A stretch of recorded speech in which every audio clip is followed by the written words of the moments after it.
Greetings and blessed Ascension Day. A lot of people don't celebrate Ascension Day. It's actually a holiday in most of Europe, and I'm here at the airport in Oceanside to talk a little bit about what Ascension Day is all about in the Bible. You can take your Bible and turn to Acts chapter 1 or the last chapter of Luke and get the picture and the whole story of Jesus' ascension. I was baptized at Ascension Lutheran Church in Orofino, Idaho back in 1960. And my guess is a lot of people going to the church didn't much think about the name Ascension. Now, the Ascension story is really fascinating, and we think of Jesus like going up into the air. In fact, I remember looking at a stained glass window once with a bunch of clouds and Jesus' feet sticking out under the clouds as he was going up. But it's not going up in the sense of elevation or altitude. It's going up into heaven or across into heaven. And if you look at the Bible passages closely, it doesn't actually have Jesus going up. The Greek word in Acts 1, 9 and 10 is he was transferred, or he was epi-airo. We think of epicenter as the center. In a focused way, he went into the cloud. Now, the cloud in the Bible is called the Shekinah, the glory of God. That happens when the cloud fills the temple. When Jesus was up on the Mount of Transfiguration, there was a cloud. We have the cloud of God's presence leading Israel through the wilderness. And Jesus is transferred into the cloud, which means he was moving into the heavenly realm. Now, the heavenly realm doesn't start at like 50,000, 60,000 feet. The heavenly realm is all around us. So as the disciples, the apostles were watching, he literally just went into this cloud and disappeared from their view. And he didn't go there spiritually. His physical resurrected body went there. So what does that mean? Why do we always think of up? Our Father in heaven. And the word heaven, of course, means sky in most languages.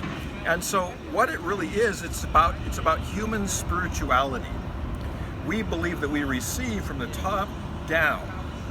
In Hebrew spirituality, around the top of your head is called the Keter, and where you connect with the ground is called Malkuth.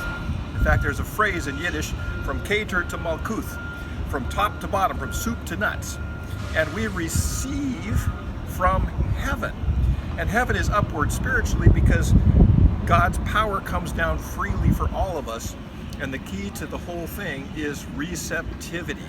So upward in the sense of coming down upon us, but I think if you were actually at the Ascension event itself, you would simply see Jesus vanish into this cloud, the Shekinah glory, and go to be with the source of everything, which he calls Abba, Father. And so we have connection with Jesus, who sits on the hinge between the spiritual and the physical, heaven and earth.